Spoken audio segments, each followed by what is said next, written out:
क्या आप वफादार रह पाएंगे अगर आपकी पूरी दुनिया टूट जाए? अय्यूब से मिलो, एक सही और अमीर आदमी जो दिल से परमेश्वर की उपासना करता है। वो अपने बच्चों से प्यार करता है जो अक्सर खुशहाल घर में पार्टी करने के लिए इकट्ठा होते हैं।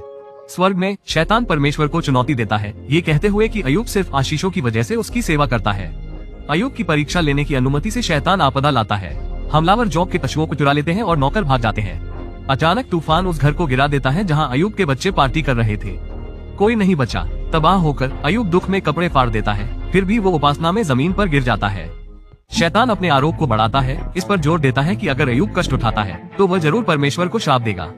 अय्यूब की आत्मा को तोड़ने के लिए शैतान अय्यूब को शारीरिक रूप से परेशान करता है, लेकिन उसे जान नहीं लेनी चाहिए। अचानक अय्यूब को दर्दनाक लाल फोड़े हो जाते हैं जो सिर से पैर तक ढक लेते हैं, जिससे उसकी पीड़ा बढ़ जाती है। अय्यूब की पत्नी दुख से अभिभूत है, उससे भगवान और उसकी पीड़ा को शाप देने का आग्रह करती है। 3 दोस्त एलीफाज, बिलदर और जोफर अय्यूब को सांत्वना देने आते हैं, उसकी तकलीफ देखकर हैरान होते हैं।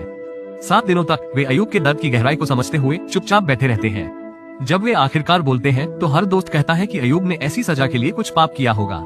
अय्यूब अपनी मासूमियत का बचाव करता है, भ्रम से जूझता है और परमेश्वर से उत्तर मांगता है। अय्यूब अपनी आवाज आसमान की ओर उठाता है, परमेश्वर से यह मांगता है कि उसे ऐसी दर्द क्यों सहनी चाहिए। अचानक एक बवंडर बनता है, एक शानदार तूफान का बादल जहां परमेश्वर की आवाज अय्यूब के उत्तर गरजती है। परमेश्वर अय्यूब से सवाल करता है, उसकी विशाल सृष्टि और संप्रभुता को इंसानी समझ से परे दिखाता है। नम्र होकर अय्यूब पश्चाताप करता है, यह मानते हुए कि उसने बिना पूरी जानकारी के बात की। परमेश्वर अय्यूब की सेहत और समृद्धि को वापस लाता है, उसे ज्यादा दौलत और नया परिवार देकर आशीष देता है।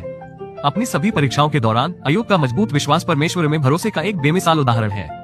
हमारे गहरे दुखों में भी विश्वास का मतलब है अपनी सीमित सोच पर भरोसा करने के बजाय परमेश्वर की बड़ी योजना पर भरोसा करना।